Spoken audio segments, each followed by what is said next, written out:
Welcome to the Science of Hockey, the podcast where we break down the science behind ice hockey. I'm the analyst, your host, and every week we explore the data, research, and evidence that shape how we play, train, and understand the game of hockey. From biomechanics to performance psychology, we take you beyond the rink and into the research lab, giving you insights that go beyond hearsay and into what really makes the difference on the ice. Whether you're a player, a coach, a parent, or just someone passionate about the sport, we're here to bring you scientifically backed information in a language that's friendly and easy to understand. So grab your skates and let's dive into the science of hockey. Hello, and welcome to the Science of Hockey. I'm the analyst. In this episode, we examine what separates elite youth hockey players from their sub-elite peers, focusing on the crucial links between jumps, skating speed, and agility. Stay tuned for insights into player development. All right, so you guys have been asking for a deep dive into what separates those elite hockey players from the sub-elite players. And you sent over this research paper, and it really gets into the nitty-gritty, comparing U16 Czech Republic national team, so that's our elite group, to the U16 Polish national team, our sub-elite group. Now, you might think this is all about just raw power. But the researchers, they found something pretty surprising. Skating technique plays a massive role. It is fascinating, isn't it? You'd think pure strength and speed would be the deciding factors. Yeah. But this study really emphasizes the importance of efficiency and technique on the ice. So walk me through this. How did the researchers figure that out? What did they actually test? Well, they put these young athletes through a battery of tests, both on and off the ice. On the ice, you had your classic speed and agility tests, your 4-meter and 30-meter sprints, Illinois agility tests with and without a puck, even a grueling repeated sprint test to assess their anaerobic endurance. Okay, that makes sense. You need those bursts of energy on the ice. So testing those short but intense efforts is key. It's like a power play, Gotta be ready to explode.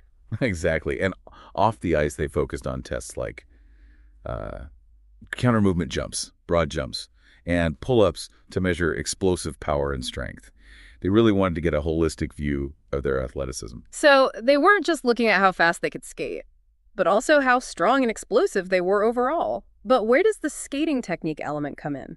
That's where the results get really interesting. They found that the sub-elite players actually showed a stronger correlation between their off-ice strength and on-ice speed. You'd almost expect it to be the other way around, right? That is surprising. So the less elite players had a more direct link between how strong they were in the gym and how fast they were on the ice. What's going on there? Here's the key. The elite players had a significantly better skating efficiency index, or SSI. This means they could achieve the same speed with fewer strides. Oh. Hold on, fewer strides for the same speed. That's amazing. Talk about working smarter, not harder. What does that look like on the ice, though? How are they achieving that? Imagine a hockey player gliding effortlessly down the ice, using minimal effort to generate maximum speed. That's what efficient skating looks like. Those micro adjustments in stride length and push-off power can make a huge difference over the course of a game, especially when you get to those crucial third-period moments when fatigue sets in. Okay, so it's not just about having powerful legs, it's about using them efficiently. But is this something you're born with? Or can you train for better skating efficiency? That's a great question. Studies show that elite players have better biomechanics and power transfer during skating, which is likely developed through years of dedicated practice and coaching. So if I'm understanding this correctly, even if two players have similar levels of raw power, the one with better technique will be faster and conserve more energy. Exactly. It's about maximizing output with minimal energy expenditure. And it's a great reminder that this principle applies to so much more than just skating. Think about any skill you've mastered, whether it's playing an instrument or even public speaking. Efficiency often comes with experience and refined technique, not just raw talent or effort. That makes a lot of sense. Now, another thing that jumped out at me from the study was the difference in pull-ups between the two groups. The elite players could do significantly more pull-ups than the sub-elite players. We talking one or two more? It was far more than that. The average for the elite group was 10 pull-ups. 10? Seriously? Okay, that's impressive. But is there a direct connection between being able to crank out pull-ups and performance on the ice? I mean, it's not like they're doing pull-ups on the goalpost. It might seem unrelated, but research has actually shown a correlation between upper body strength, particularly pulling strength, and points scored in games. It's not just about looking good in the gym. So those pull-ups could actually translate to more goals and assists. Now that's a connection I wasn't expecting. What's the link there, though? How does that work? Think about it. Upper body strength is essential for puck protection, winning battles along the boards, and generating power on shots. So having that upper body strength can really give you an edge in those crucial moments. It's not just about speed and agility. It's about having that full package of athleticism. But getting back to skating technique, the researchers also looked at how the players performed on the Illinois agility test, both with and without a puck. What did they find there? It's really fascinating. The Illinois agility test requires players to navigate a specific course, testing their ability to change direction quickly and efficiently, which is crucial in a game. They have to do it first without a puck and then with a puck. The elite players were unsurprisingly faster in both conditions. Okay, so they're faster overall. Makes sense given their superior skating efficiency. But was there anything else about their performance on this test that stood out? Actually, yes.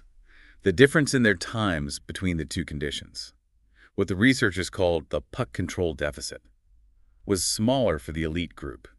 Hold on, puck control deficit. Break that down for me. What does that actually mean on the ice? Essentially, it means the elite players didn't slow down as much when they had to handle the puck. Their puck handling skills are so ingrained, so automatic, that they don't disrupt their agility as much. It's like they're not even thinking about the puck. It's just an extension of themselves. They're flowing with it. And that translates to being able to make plays, keep possession, and stay ahead of the competition. It's another testament to how technique and skill can impact performance. It absolutely is. And it really makes you think about how we often prioritize strength and power over technique, not just in sports, but in other areas of life too. I know what you mean. We sometimes get caught up in the idea that if I just work harder, I'll get better. But sometimes it's about working smarter, refining our approach, and finding that efficiency. Exactly. It's about deliberate practice and skill development. That applies to anything, really, whether it's sports, music, learning a new language, even coding. It's about putting in the hours to develop that muscle memory, that intuitive sense of how to move and react.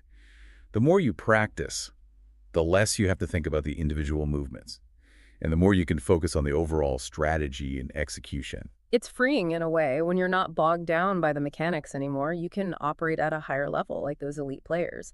They're not thinking about how to handle the puck. They're thinking about where to pass it next, how to create a scoring opportunity. That's a fantastic observation. It's like reaching a point where your skills become second nature, allowing you to focus on the bigger picture.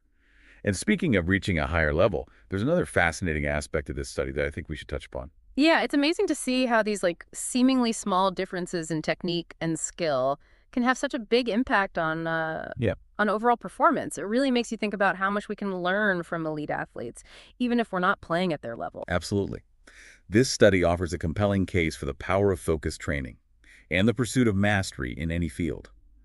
But it also raises some interesting questions about how we train young athletes, particularly in hockey. You're right.